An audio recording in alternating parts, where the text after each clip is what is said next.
حضور علیہ السلام کے منگتوں کی ادب شان ہوتی ہے.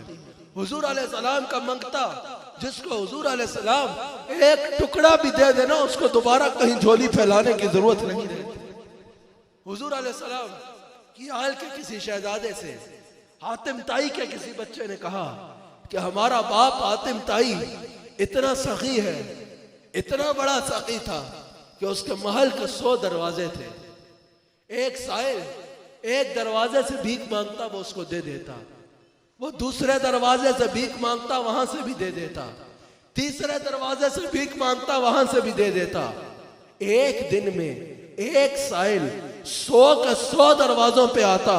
حاتم طائی یہ نہ کہتا ابھی تو بھیک لے کے گیا ہے.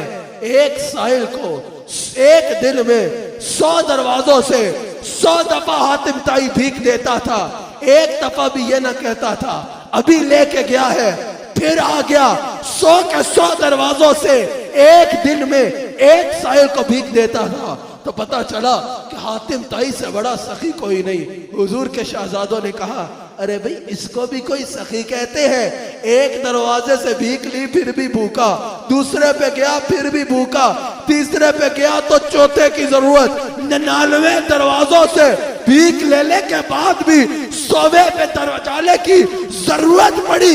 ارے اس کو سخی نہیں کہتے کہ 100 دروازوں سے بھیک دی.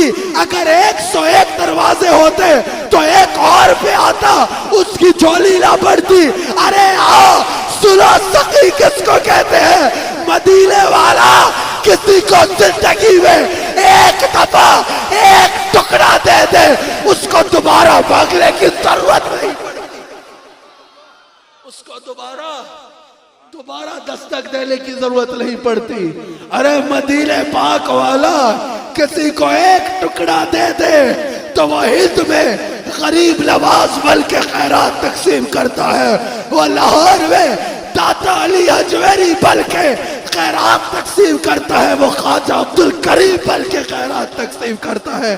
مصطفیٰ جس کو ایک بار اپنی بھیک عطا فرما دے اس کو دوبارہ کبھی مانگنے کی ضرورت نہیں پڑتی.